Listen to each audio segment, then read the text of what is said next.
everyone. Good morning to Louisa in England. And good afternoon to Liz in Australia. Of course, our Professor Ye in Taipei.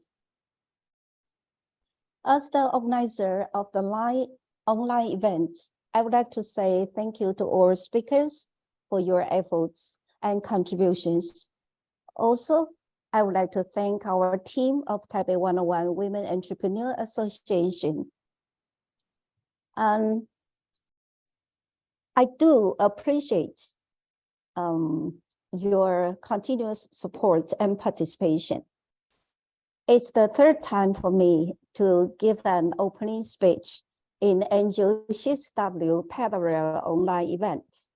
It's my great pleasure to be here on behalf of Taipei 101 Women Entrepreneur Association.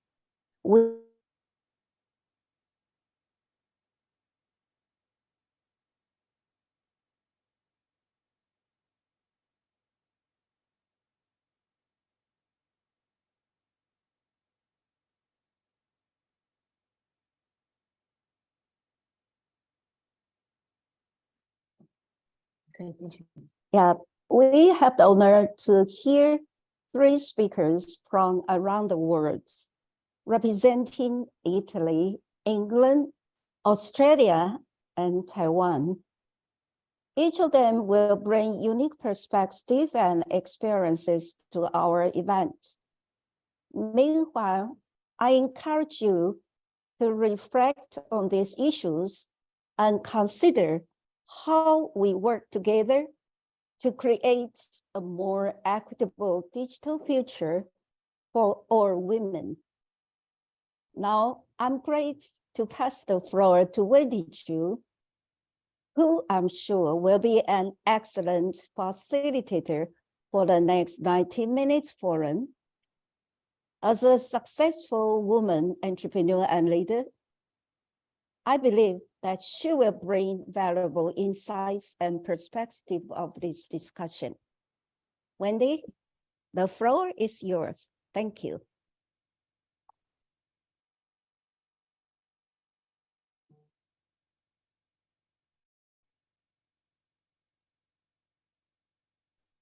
Hello, good morning and good afternoon. This is Wendy Chu, and welcome to our NGO CSW 67 forum. And today we're going to have 3 speakers to sharing some different successful experience with all of us. Now I would like to introduce the first speaker. The speaker is Luisa Bruna Caprotti. I hope my pronunciation is correct. But it's if perfect. I'm not correct, please correct me. Thank perfect. you so very much, Luisa. You're always very nice. Thank you. So this is not the first time we hear the speech from Luisa, but I still would like to introduce Luisa a little bit to all the audience. Luisa is Italian citizen born in Milan. Deputy World General Secretary of FCEN. She's also an Italian representative of Female Leader Monaco. She's totally a tech-based woman leader. After I saw her presentation, the material, I would say you're fans because I'm also tech-based. So she's expertise in coding, application design, architecture, and successful project leader. She works with network technicians closely, extensive experience on monitoring, tracking, and evaluating global IT infrastructure instance. She's also a system, the tech base with expertise in requirements, gathering and analysis and components, and interface design and development the web-based application in multiple domains. She is administrator, motivated to drive projects from start to finish as part of a dynamic team.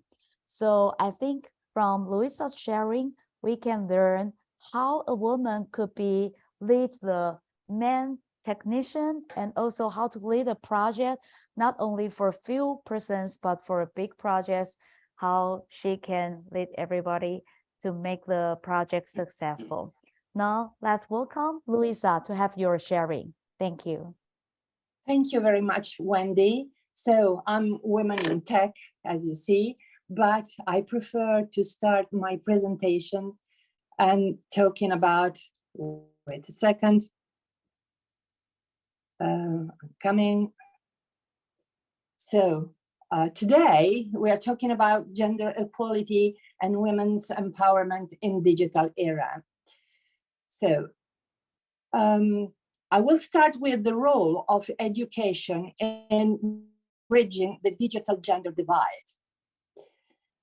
So what about the role of education? For both women and men, being able to exploit the potential of digital transformation is the central and cornerstone around which the system of more sustainable and inclusive economies and societies revolves.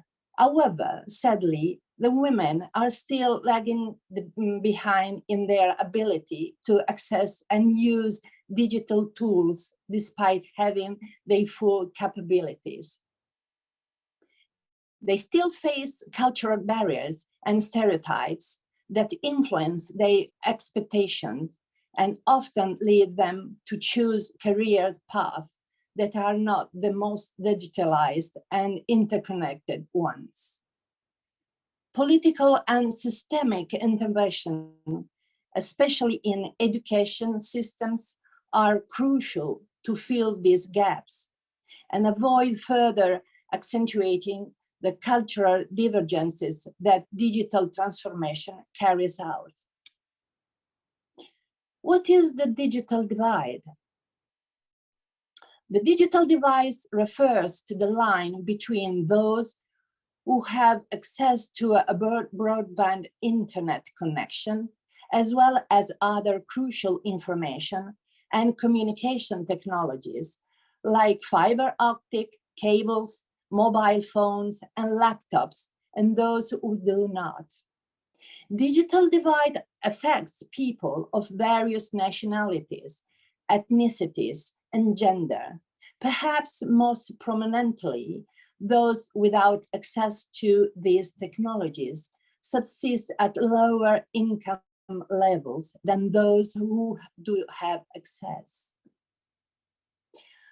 How the digital divide manifests between groups, various demographics have different levels of access to the internet and other digital tools.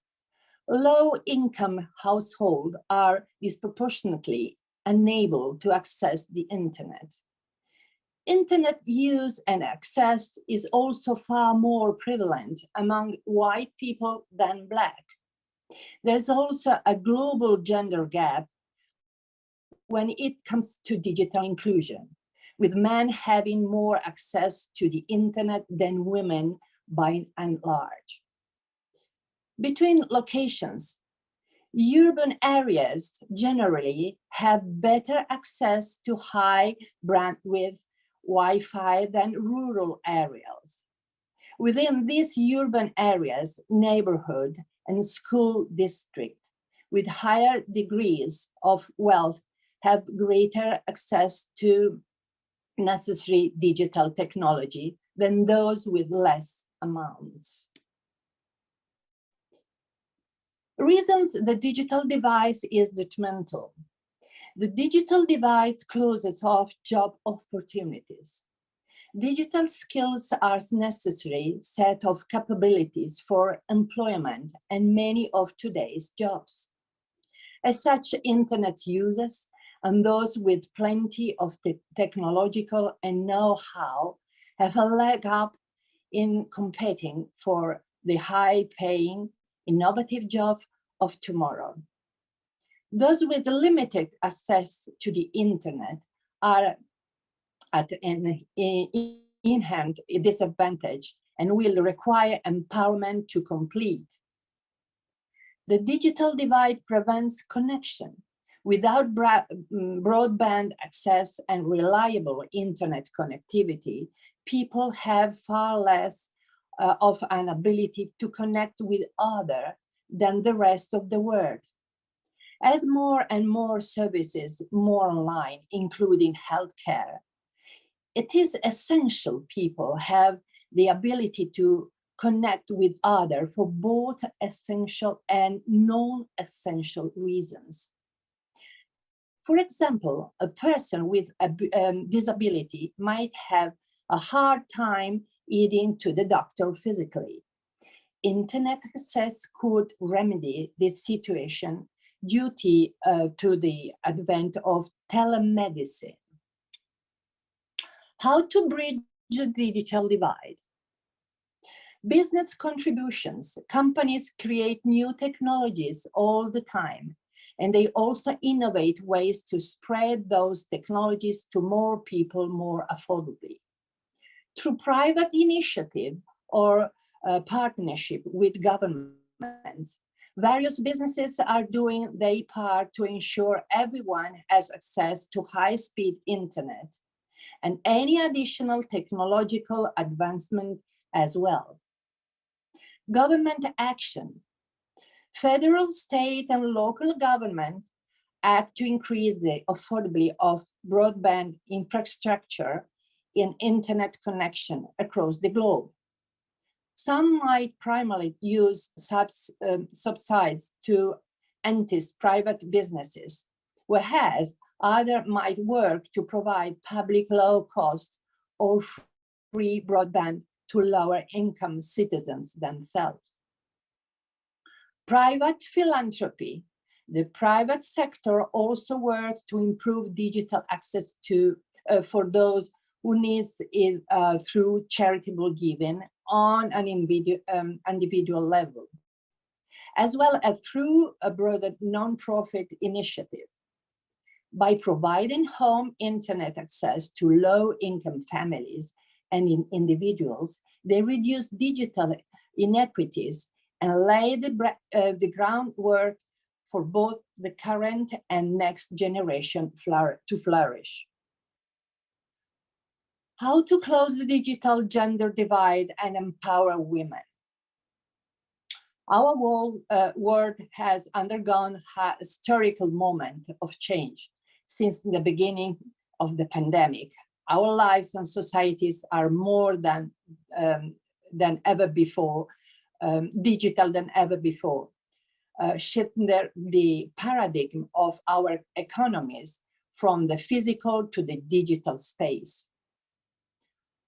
On the one hand, COVID-19 increased the existing digital gender divide, setting equality between men and women back a generation. And on the other hand, the digital acceleration fueled by the current sanitary and economic crisis represents a historic opportunity we must seize for radical change. Turning digital access challenges into opportunities for women. Men are 52% more likely to have access to the internet than women in the world's less developed countries. Bridging this digital gender divide requires improved access to internet devices, education, and training. Real-world examples highlight how, with the right support, women are being empowered and enabled to join the digital revolution. And this, please, can you send my video? Thank you very much.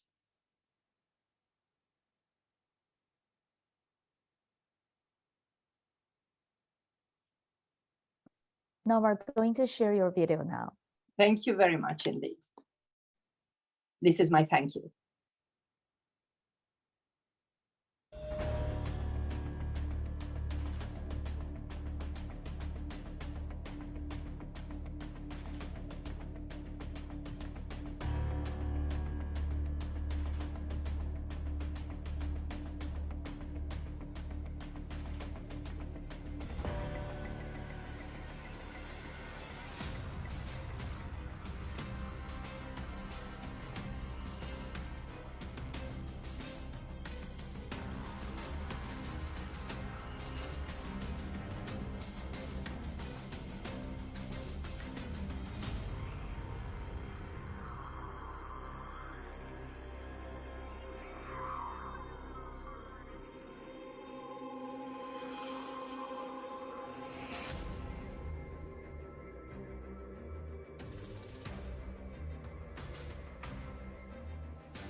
And this is me. Thank you very much indeed. So let's empower women in technology. Thank you very much.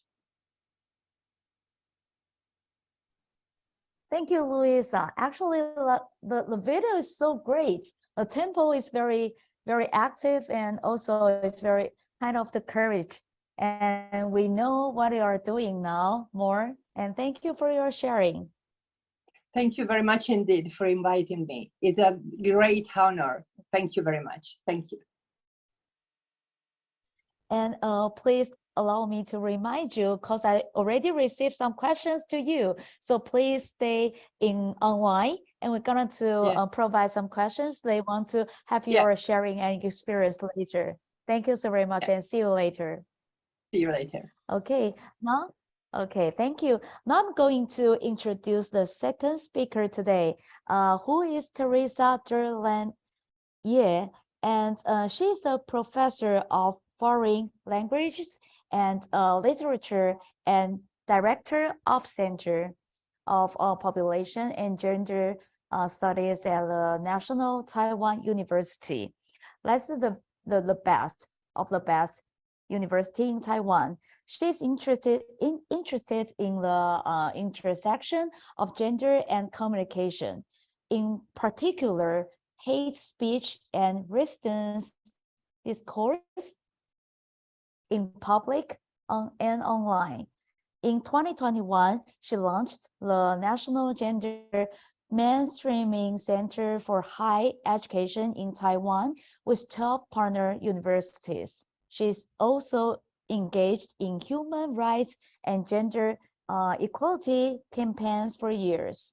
Currently, she serves as the president of Taiwan Women's Rescue Foundation, an NPO for gender-based violence survivors, including the former comfort woman during the World War II.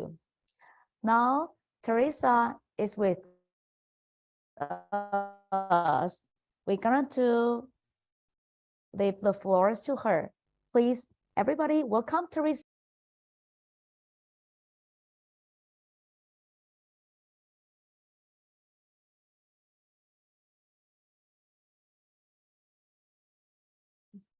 Thank you very much, Wendy. Good morning, good afternoon, and good evening, wherever you are. It's glad to see so many pioneers and sisters who have been working for gender equality for so many years.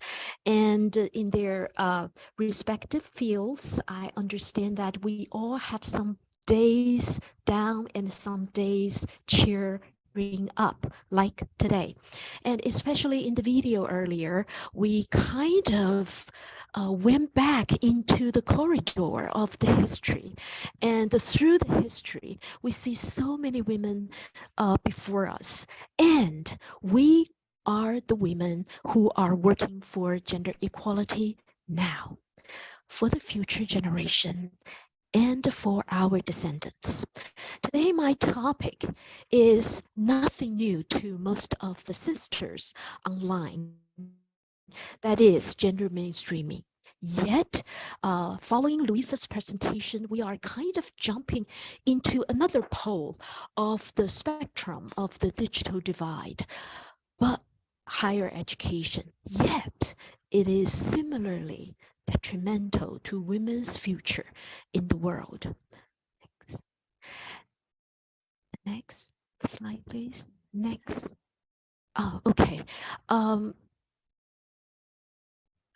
My screen doesn't move. Actually, we're talking about the interactions and the interconnections and the interdependence of four factors, that is the magnificent four. I'm sorry, there is no superheroes here because all these superheroes are the speakers, the moderators, and all the organizers. So thank you for the organizers inviting me today to share my experiences in the four elements: SDGs, higher education, technology, and gender mainstreaming. And next. And today's talk is going to be divided into two parts. SDGs contributions to gender equality in education. And at the end of it, I'm going to bring up two good practices from two remote universities in the two corners of the world. I'll explain why I say remote.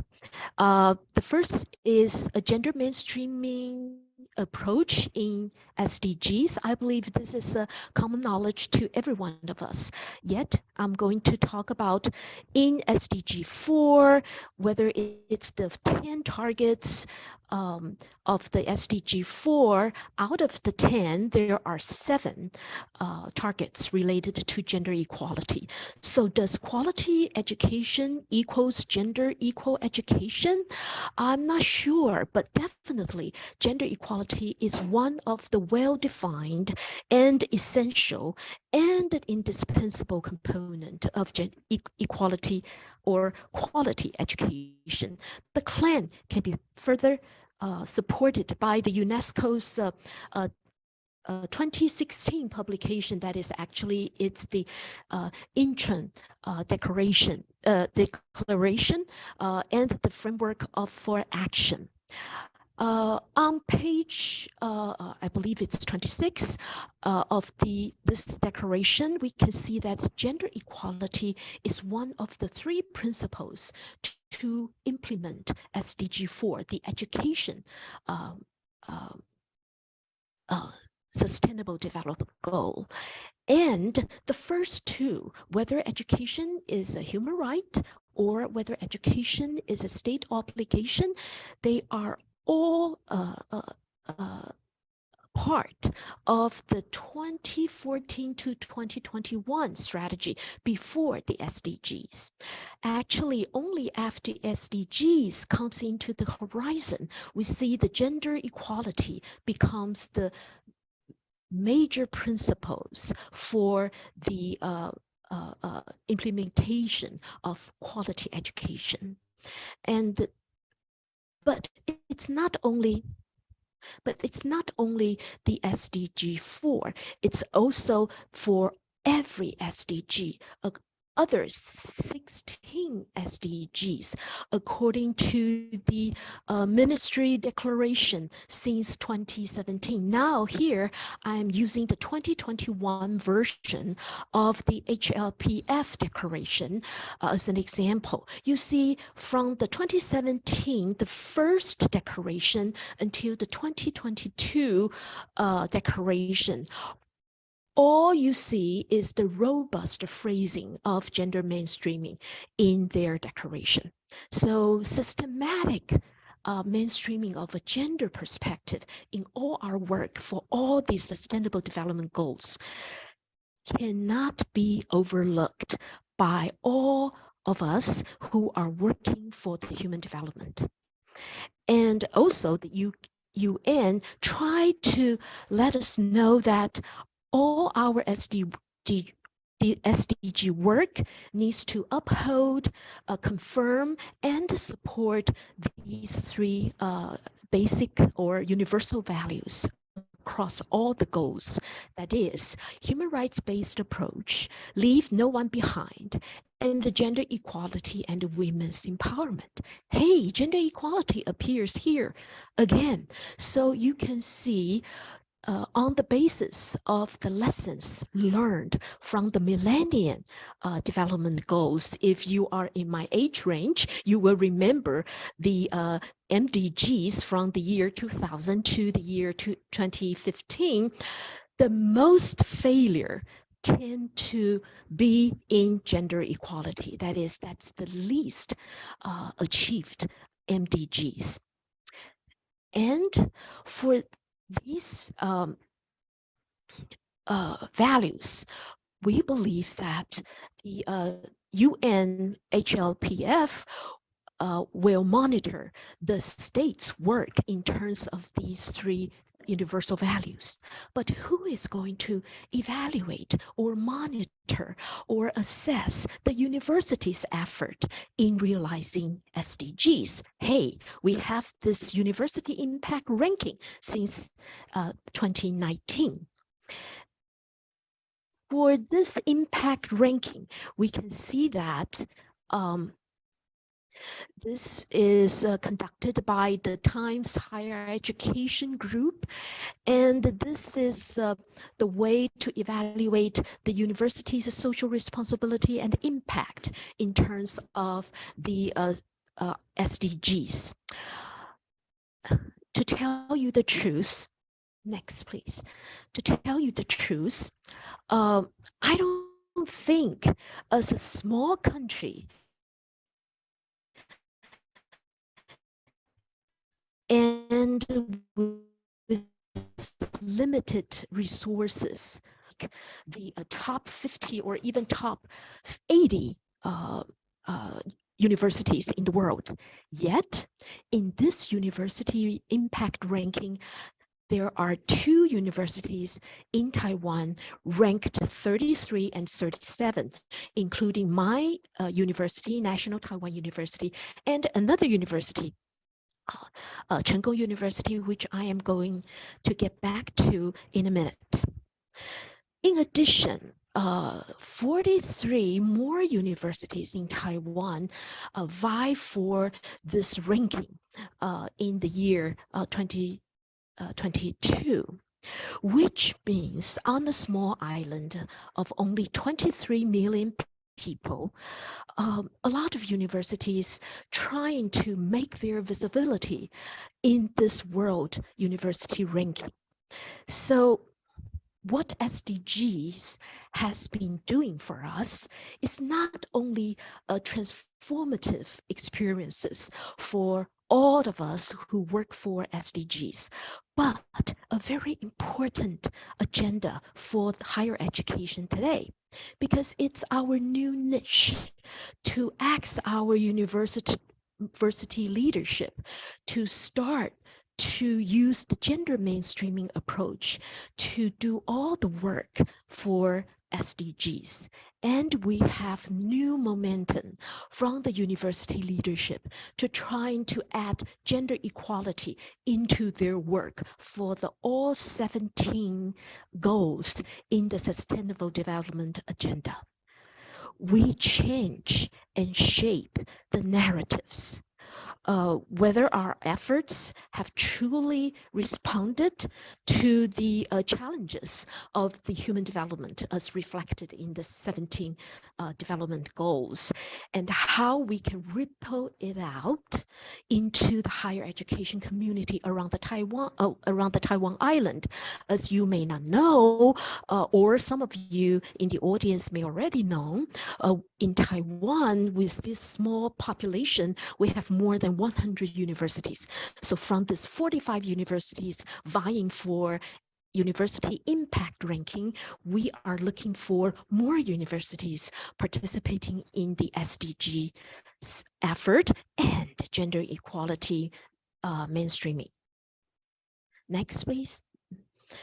Actually, what I am going to share with you at the end of my presentation is the 2 good practices with ICT and partnership, drawing on the Institute's strengths and also how they incorporate SDGs agenda into the STEMM sectors. STEMM sectors, that is science, technology, engineering, mathematics, and medicine. First of all, I would like to address your attention to the right-hand upper corner. You see there is a Safe You application that is on your mobile phone most of the time. It safeguards women from gender-based violence. Usually, it's very important in during the COVID-19 when students, college students are working from home, and they may witness domestic violence, or they may be the victims of domestic violence. So Safe You basically it was used in Armenia and Georgia in the recent years. It was introduced into Taiwan, and it was widely used by college students, encouraged by the universities. So the institutions are trying to use the Taiwan women, especially college students, high connection to the internet, and they're trying to make use of it. And we're talking about lowest scores, and we are going to talk about the biggest jumps. And as you know, the other side of the ICT usage is how to bring more women into the STEM sectors. That is, we can use the SDG agenda. Why? Because we can use evidence-based research and academic industry collaboration. Many of you may remember we just finished the COP27 last month, and we have the conclusion document focusing on using gendered data, that is sex disaggregated data, in the base as the basis for every project on climate change research. I believe our universities and the university around the world receive tons of fundings on climate change research, and whether the gendered data should be included and that the research staff should have some gender equality perspective. It is something we can work on and tell our university leadership that this is the new niche for us to promote gender equality. Also, we need more women in mobile application designing the industry. So to not only to change the industry that so far we are not very satisfied with, but also in particular, we can combat the deeply entrenched gender stereotypes in the field. Next. Oh, sorry, the previous one. I have something that I didn't talk about. Sorry. The previous one, yeah, okay.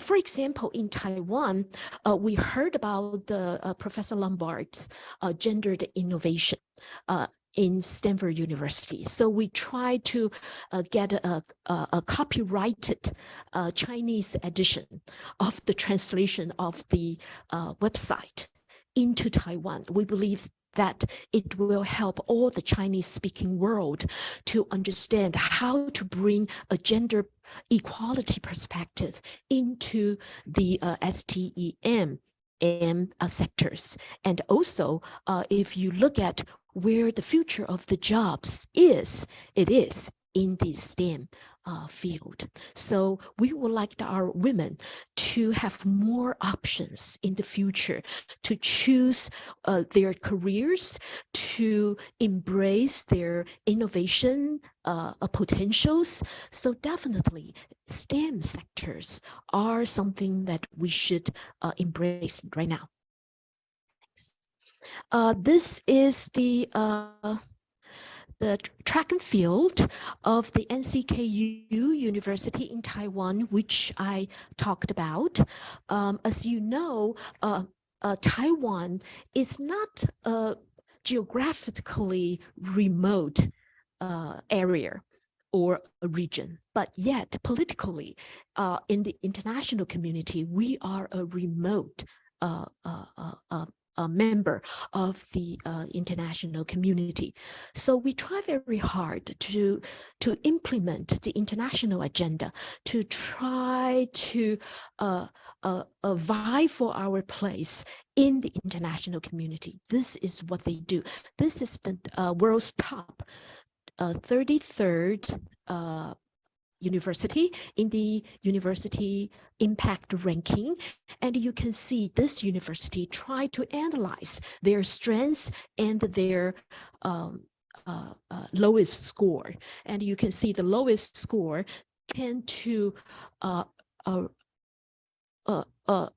fall on the gender equality SDG 5. So although it's the lowest, however, this is where we can come in and trying to get the highest, biggest jumps in the future.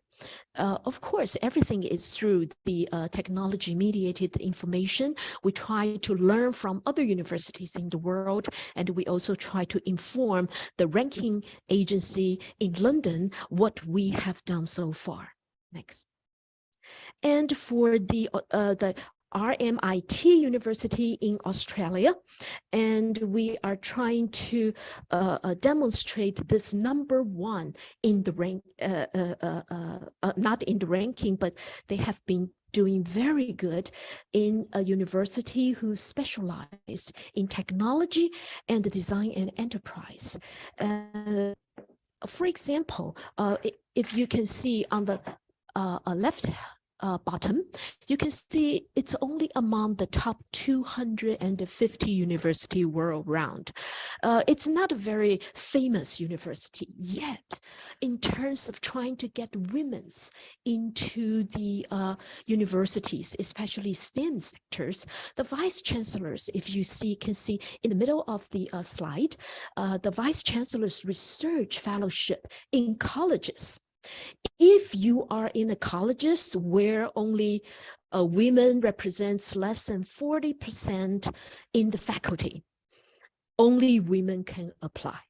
So this kind of affirmative action or temporary special measures tend to help more women to do research. And when women do research in STEM sectors, do you think they will not include women as a factor or gender as a factor?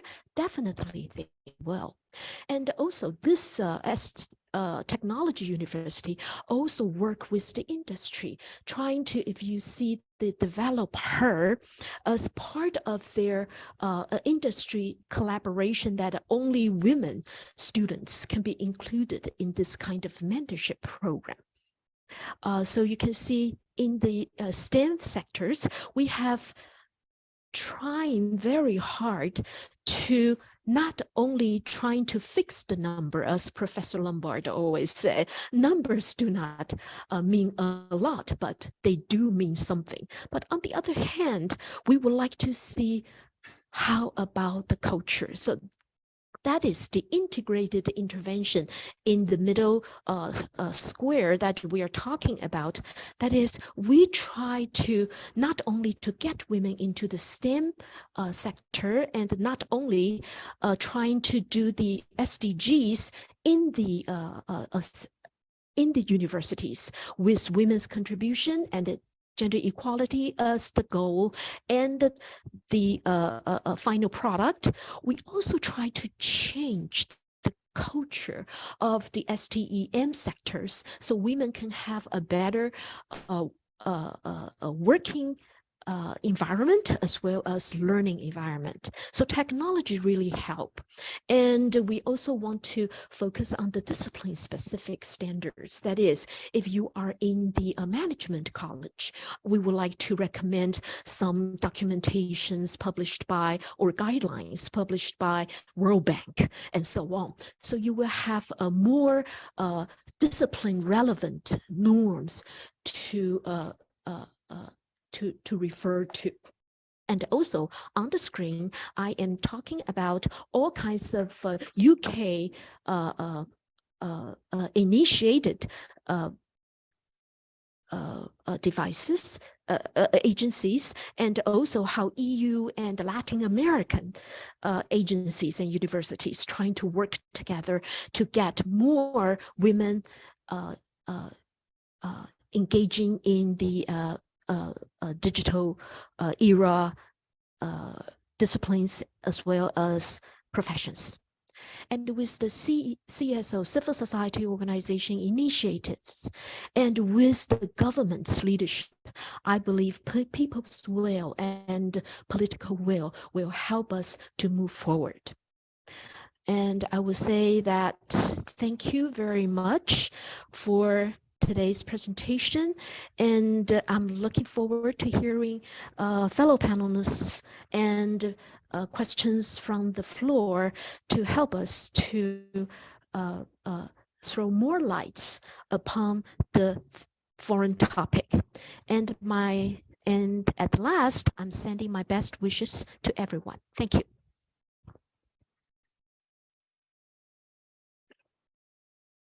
Thank you very much, Teresa. I think the sharing is very helpful and also meaningful to everybody. Especially I saw also Luisa writing something kind of like notes. Maybe later on, all our speakers can also exchange different ideas later. Welcome your sharing and also some questions for sure.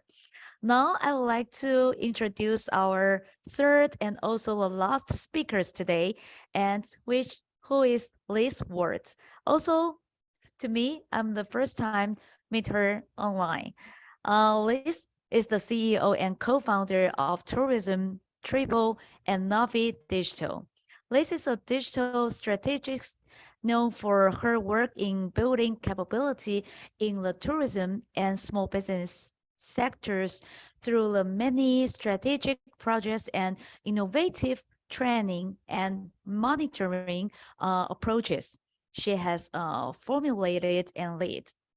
Liz has more than 25 years experience specializing in business strategy, marketing, and technology.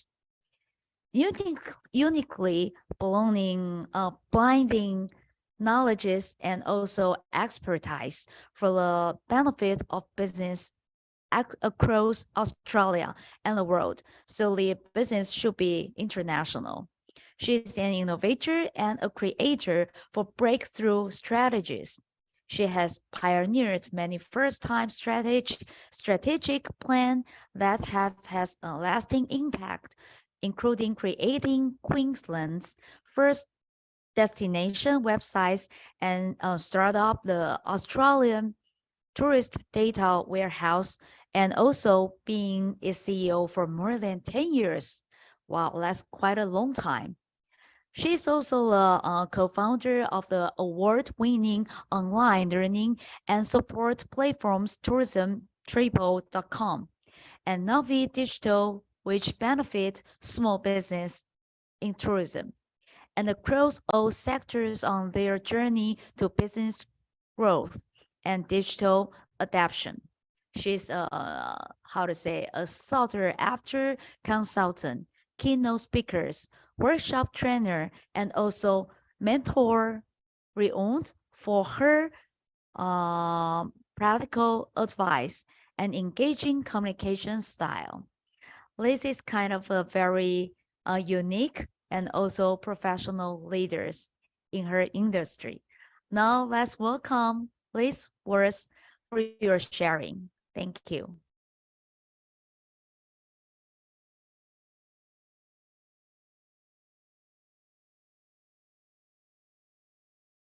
Apologize, Liz, we are not able to hear your voice. Apologize.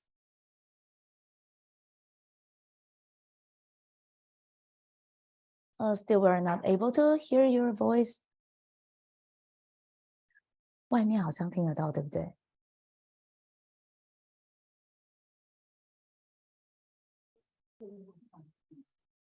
Okay, we can hear you. Please go on. Thank you.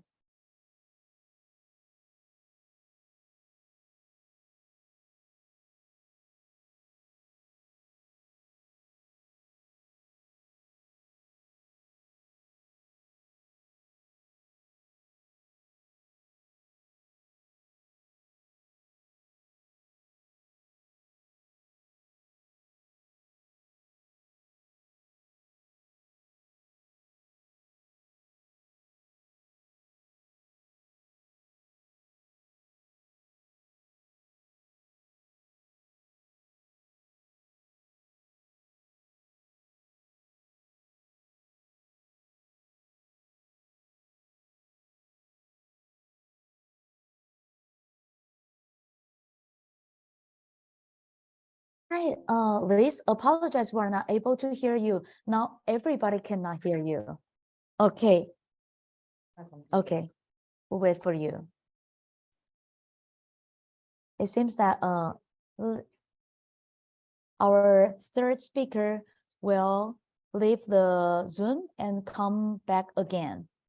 So we're going to have some minutes, and I believe the audience already write down some questions. We welcome you to leave your questions on the chat board, or later on you can raise your hands. We can have your questions later.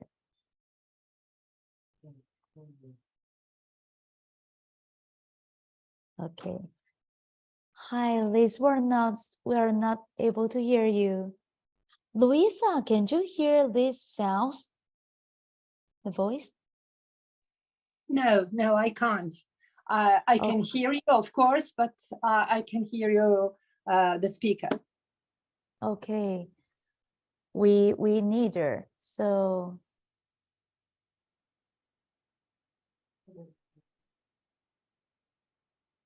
okay. Thank you. So Liz is going to try on the mobile phone again. So probably we can hear her voice from mobile phone access. It's always happening some surprise during the online meeting. So I think everybody can understand, and also we can fix it later. And Luisa, I saw you were writing some messages when the previous speakers sharing. You do have some questions to her?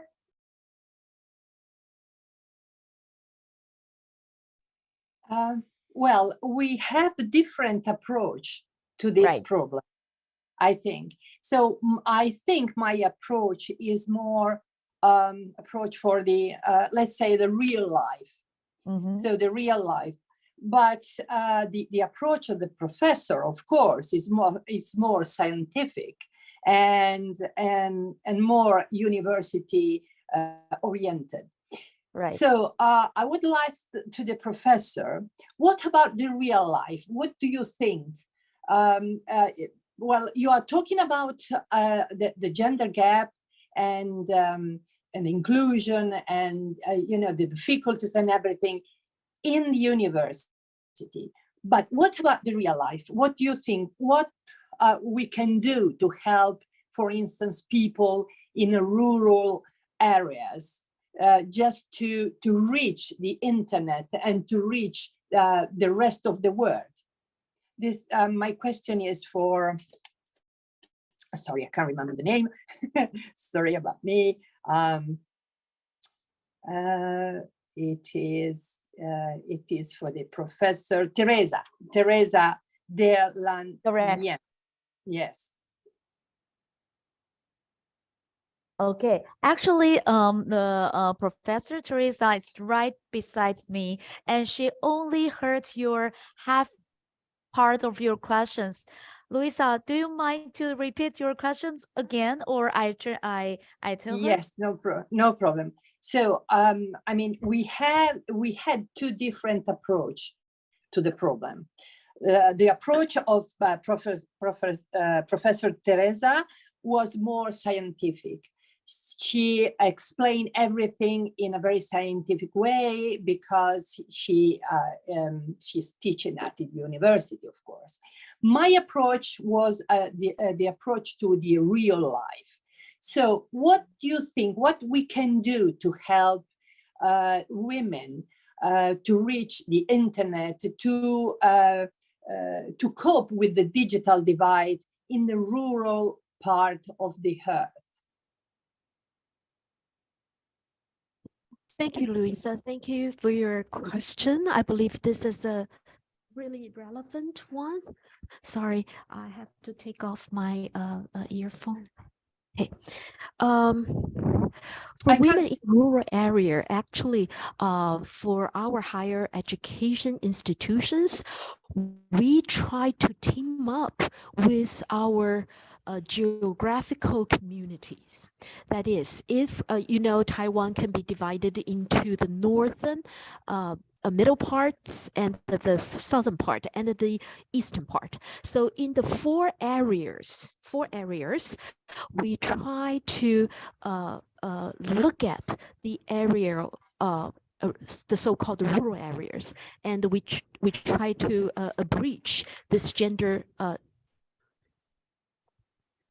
Sorry, we are rearranging the computer here. We try to team up with the community leaders, and the university's faculty and students would collaborate with the community leaders and the community women in the communities and trying to help them. And actually in the rural area, we have the indigenous people, indigenous tribes communities, such as, I believe in Australia, it might be the same. And but I'm not sure about Italy. We collaborate with some governmental agency on indigenous people's rights, and we try to locate some fundings from them so we can increase the university's social impact. So we are doing things from two polars of the spectrum, but I believe we are caring for our women in different factors and mediated and the different women's group. So I have another question. I hope that addressed the question. Yes, yes, thank you very much. So I have another question. What about the gender divide in technology? I'm going to explain you better. So I'm an entrepreneur. I have an IT company in Italy and an IT company in the UK.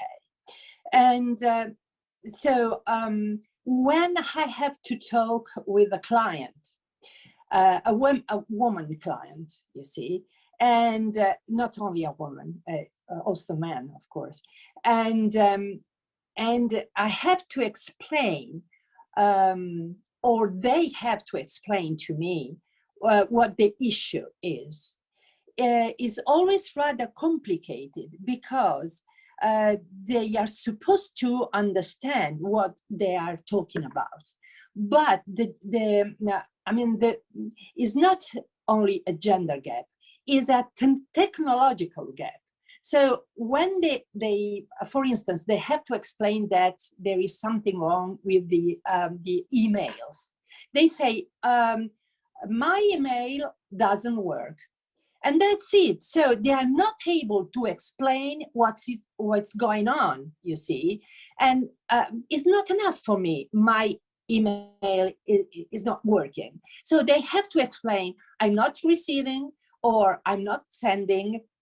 If I'm not receiving, usually you receive an email saying you're not sending this email because blah, blah, blah, you see. But you are not able to even to read what is in the contents of the email, you see. So what do you think, what we can do just to, to solve this issue?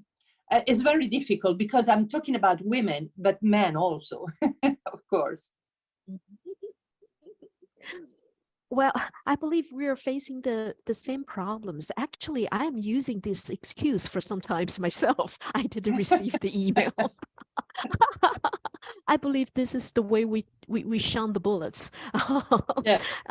However, I believe WhatsApp may come to the rescue, because when it says WhatsApp, if you send it through WhatsApp, it will say it's already delivered. Yeah. So it will not say that it has been read or not, but yet you can be sure that your letter is sent out to the person, and whether the person kind of denies that, oh, I didn't receive the email. Usually, if it's very important issues, I would do a WhatsApp, or in Taiwan, we do Line as an application. So I believe 2 tracks might work better than 1 track, because emails, every day we receive over 100 emails. People can get easily overlook some of our efforts, our hard work, and our goodwill. So I believe that we might use another mobile app to help us to reach the people we would like to have contact with. Yes, but I think we have. I think Apologize, Lisa. Yeah. This is Wendy again. Yeah. I apologize because our third speaker, Liz, already back to our floor. Very good. So Very good. We thank are you so trying to do very a sort much. of entertainment. You see, it's our entertainment. Right. And we thanks for two speakers. You were excellent. How to say, sharing each other. Then we can learn more from your exchange ideas. Now let's welcome our third speakers today, Liz. Can we hear your voice now? No. Oh, we are not able to hear you. We No. still cannot. Okay, we still cannot hear you.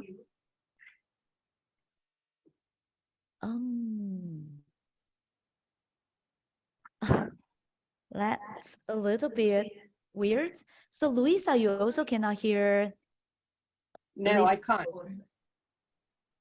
I can hear you, but no, I can't hear the other Liz, speaker. I can't. Okay, okay.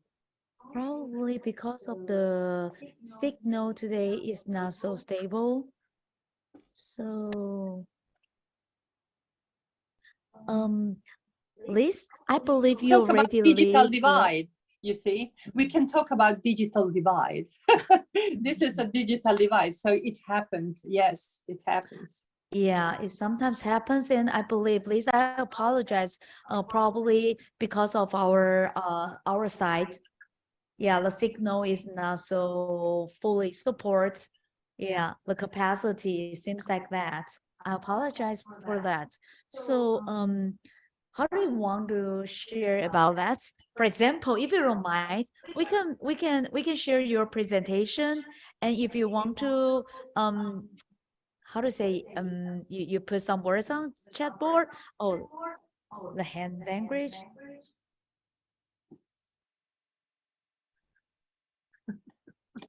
Oh, so Sophia told all of us you can hear Liz's voice.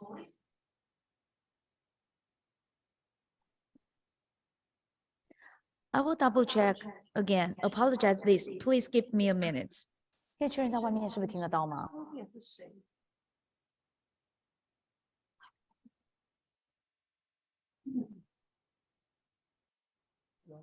Okay, so Liz, it seems like some audience can hear you. So please share your presentation. Thank you so very much.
PT.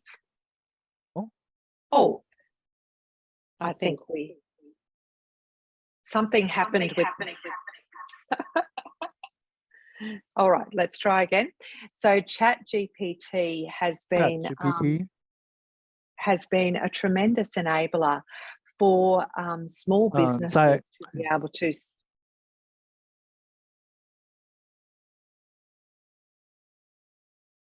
Hello, Liz.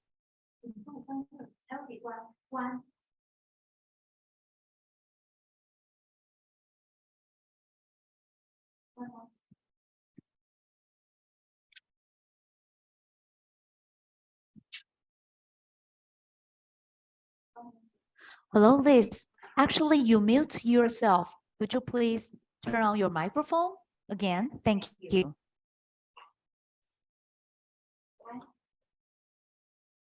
That's because I was using my phone to connect.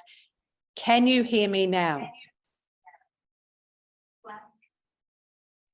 Yes.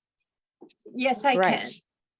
So what's happened is my computer has corrected itself, or my sound at your end. I'm just going to take these out.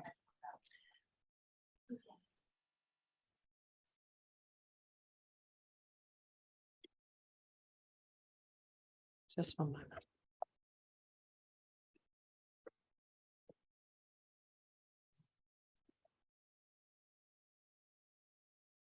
Okay, one more sound check. Can you still hear me?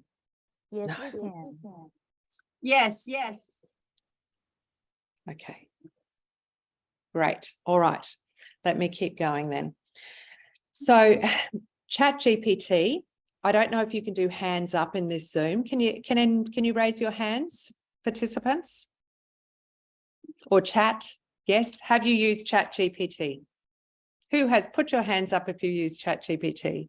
In Zoom, raise your hand. So some people, thank you, there's a Zoom function to raise your hand as a participant. Yeah, people have found it.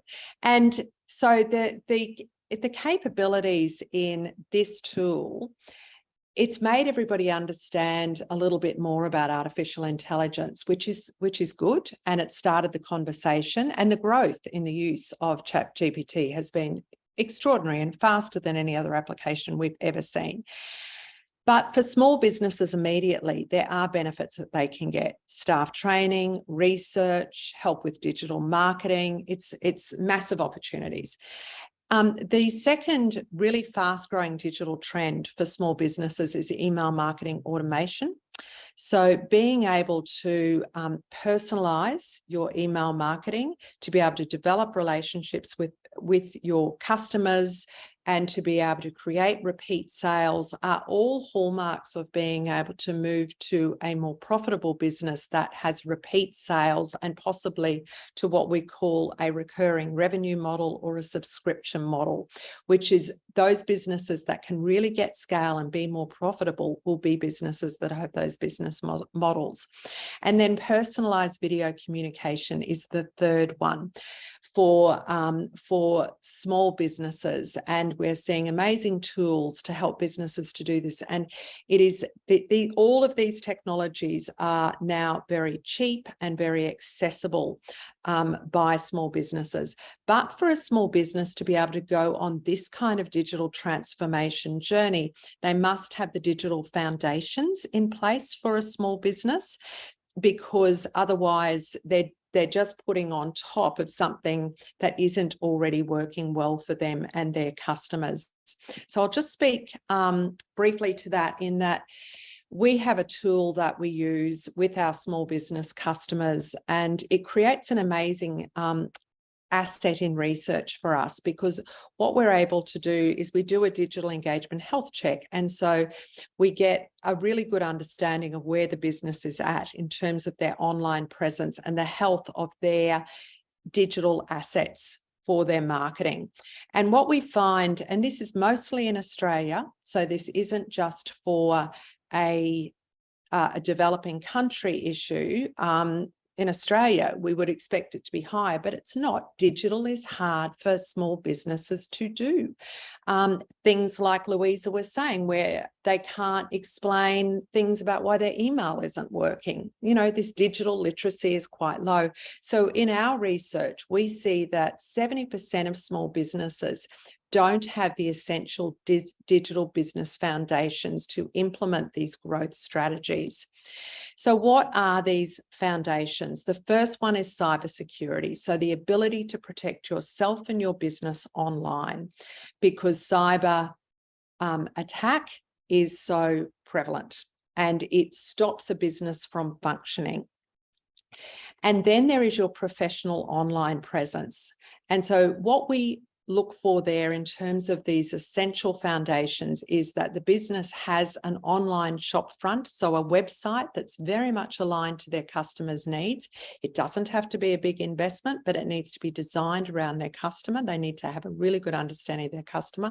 They need to have a positive online reputation. So whatever online reputation platform their customers tend to use, if that's Google reviews, they need to have a really strong, well-managed online reputation.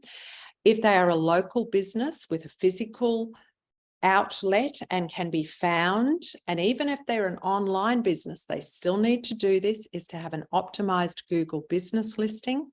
They need to have search engine optimization so that people can find that website easily. And they need to have professional, and I underscore relevant, social media strategy. A lot of small businesses are really excited by social media and they think that they need to spend a lot of time on it, and it takes a lot of time. So we always say to businesses, it needs to be relevant to your audience, and to focus your energy on those social media channels where your audience is. For some businesses, that might be TikTok, because they might be going after a younger market, or the education market, or something that really works well in TikTok, or it could be Instagram, or it could be LinkedIn, depending on where their audience is.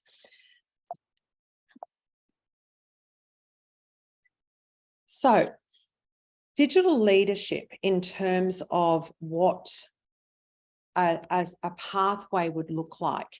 What we see with our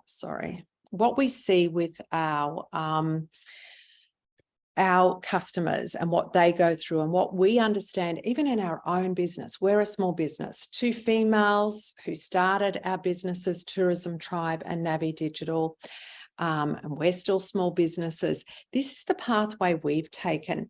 Yes, we were already digitally literate. So to Louise's point, my business partner and I could have explained correctly what is happening on our computer. However, the journey that we had to take went through these stages of digital literacy is where you're engaging with technology, everyday tools, whether that's how to search Google properly, how to use your preferred social media platform, you can do online banking, you can use your email system well, you can implement cybersecurity for yourself personally. Digital application is for a business. You start to take those skills and knowledge into your business, where you start to get those essential business foundations in place. Digital development is where you actually then start to optimize those essentials and you start to see the benefits coming from them, and you start to identify other opportunities to grow your business through digital. And that could be through more efficiency, expanding your market using digital marketing, changing your business model to a subscription model, and then you implement, which is when you go through digital transformation. Just touching briefly to bring some reality to this, I wanted to just speak quickly to, in our business, because we're a small business education online platform, so we offer courses and resources and people can come on that digital journey with us. But I wanted, and that's fine, but I wanted to just show you the journey that we went through ourselves with this digital transformation. So in 2015, in the stage of our digital application, we launched the first online platform, which was in the tourism sector. And that was great. That was online course library and being able to do coaching face-to-face. We knew how to use Zoom. None of our clients did, though. COVID made that happen. Then we went to a stage in 2019 where we saw much more opportunity to improve the business to allow us to grow. And so in 2019, we developed a learning management system. So we got the appropriate technology to give us a lot more efficiency in our online training modules. And we also developed the digital engagement health check. We took it from a spreadsheet into a system with digitized workflow. And then in 2023, what we're working on now is the full implementation of our subscription model. E-commerce is integrated with email marketing automation, and we have a high usage of personalized video for training and sales support. So we're on this journey as well. And this journey never really stops because digital keeps changing. So you need to keep moving with it. The other thing I wanted to make a point of here is that when you have more tech in your business and you are using technology in smarter ways, you cannot avoid the human side. It has to be integrated in there. Your customers have to feel like that there is a human with them through that marketing and sales support. So we say that we're a high-tech, high-touch business. And I think that that is relevant no matter what sort of business you are. You need to find the ways, like you can see here through the support that we offer. So we have a phone hotline, we have group coaching calls. These are all things, guided sprints. There is a person involved in that training. So even though we are an online education platform at our core, we have a lot of human interaction. And I think in today's digital age, that's a very good role for a female-led business where women tend to have very high empathy with people and their customers and are good communicators.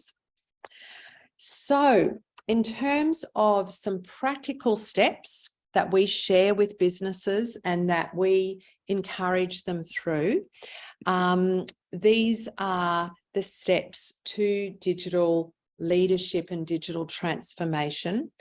The first one, and this is so important, everybody listening needs to make sure this is their situation, is that they secure their personal information and their business online and protect it from cybersecurity.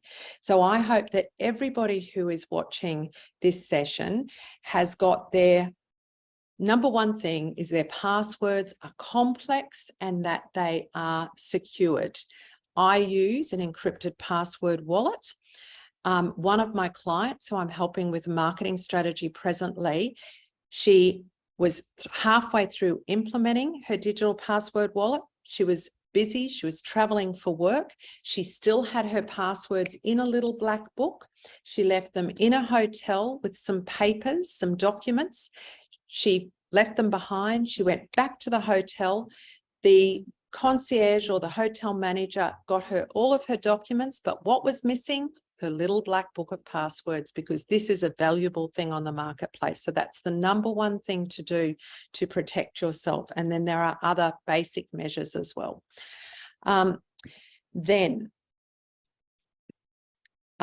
Implement those digital business foundations. A small business should have those 5 key things in place with their online reputation and website, search engine optimization, Google business profile, and a relevant social media strategy. Then identify the scaling opportunities in line with your business goals. So if you want to grow the business, reduce costs, what is it? Grow the market, identify the way that you can scale. And sometimes you've got to talk to other people to do that, but there are plenty of working examples of it.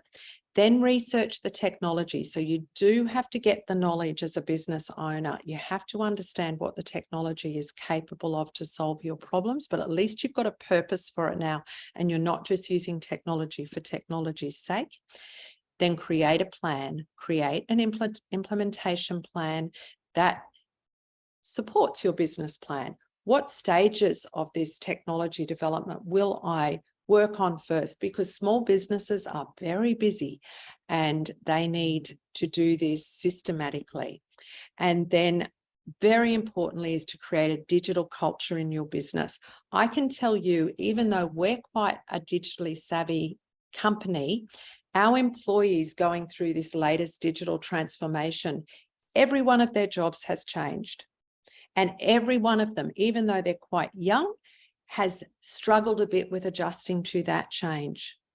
So you have to lead as a business owner in taking them on the journey and helping them with that cultural shift, and always progress in stages. Have your reporting and your testing so that you can measure the time that you've taken and maybe the money you've spent, because this is all low-cost technology I'm talking about here, but it is time that it is working for you and achieving the business goals that you want it to achieve. So thank you very much. I welcome all of you at any time. If you are working with small businesses or working in the tourism sector, visit our websites. There are some free resources on there which are very helpful, and you are most welcome to access them. So thank you. Thank you so very much, Liz, for your sharing. We're very impressive, especially when we saw the numbers in Australia. 38% of small business are owned by women. It's quite different from China, the Asia world, I believe. And also the 46%, the increasing women business owners over past 20 years is quite a long time. So I think the culture and also the challenges for different country, different industry, they are so different. I would like to I would like to ask our other speakers, like Luisa or Teresa, do you have any question want to share or want to ask? Yes, please. So a very short consideration with Liz, because I have my flight to Italy now, so I must go. So Liz, I'm so pleased because you have mentioned cybersecurity. Cybersecurity is fundamental. So a part of our core business in my company is cybersecurity. So we do security assessment and penetration test. When we approach our client just to explain what we do, they say, oh, we are small business, so we don't need this because who care of us? That's the problem. That is the problem, especially when the owner, I'm so sorry to say that, especially when the owner is a lady. So my approach is, just to make the company understand that cybersecurity is so, so important. So what do you suggest in order to make a client, let's say client, understand that cybersecurity is very, very, very important? I can't hear you.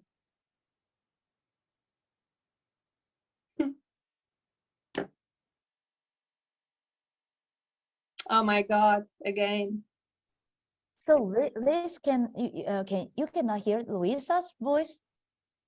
Yes, she can, but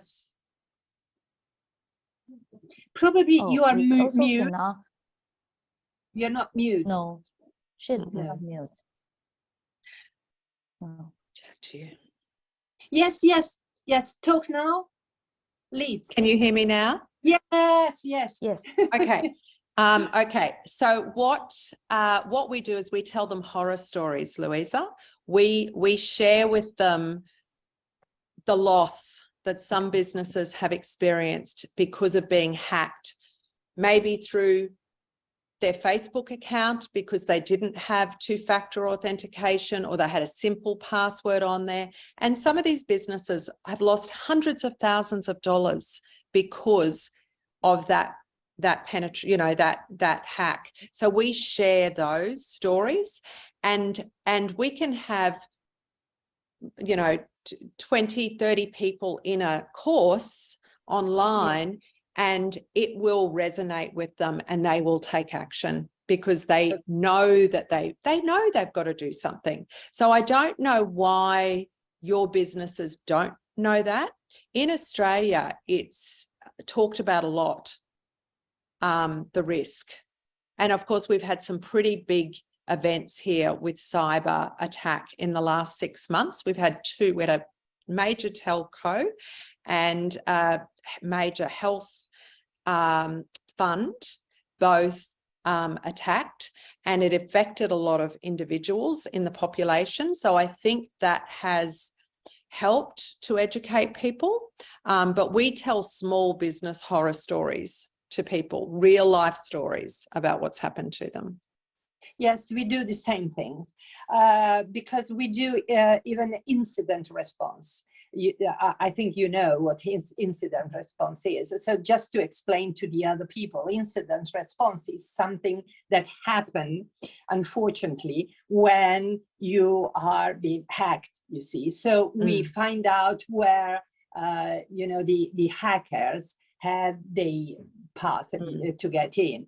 And so we explain to be safe and secure with VPN, with password and everything. So probably there is a difference of culture, maybe, because in Italy and even in the UK, it's the same thing. So we are small, who cares? So I think this is something for the big ones, not for us, which is not true. No, it's not true. It's for micro business, small business, and big businesses. Absolutely, it is. Yes, yes. Absolutely. So thank you very much for mentioning cybersecurity. So I think altogether we can have a one-to-one and we can discuss about it. So thank you very much. My pleasure. Thank you, Luisa, and thank you, Liz. And since I think we only have like 4 minutes later, Teresa, apologize, please join us because I saw someone left a message on the chat board. Want to ask Teresa one question. Let me repeat the question, and Teresa, please answer the question shortly. She mentioned about their professor. Yeah, very proud that technology mediated gender meaning mainstreaming in NTU has such outstanding achievements. May I ask what actions the school has to support so that other university can learn from it? I think it's the question from another professor from another school. I want to learn some keys. Okay, now we welcome Teresa to answer. Okay, thank you very much for the question. Actually, this question means that we need more universities to participate in this education ministry supported center in the NTU. Actually, NTU, the National Taiwan University, didn't participate in this. So far, 12 universities in Taiwan participating in this network. And actually, what actions the school has to support, please join our network. Okay, our network is supported by the Ministry of Education instead of my university. So please join the network. And I would like to say that we have all kinds of activities, trainings to help each university to realize gender mainstreaming in each university. Thank you very much for the question. Thank you, Teresa. Oh, Luisa, you want to say something? Yes, I'm so sorry, but I have my flight. So I need to leave as well. I have a car waiting for me downstairs. You know, I'm in Surrey, and Gatwick is quite far, so it is a rush hour here. So it's better go. So I'm so sorry. Okay. Thank you very much for inviting me. Thank you so very much. And we are going to end this meeting. And please allow me 30 seconds. I want Mei Lu to say hello and goodbye to everybody. I think everybody missed her a lot. Thank you very much. Okay, I think we should invite different kinds of women association hand in hand, work together, make a platform. I think we can make friends, exchange ideas here, and make the work better and better. Well, time's up. So thank you for all your support and contribution and participation. Thank you. Thank you, Wendy.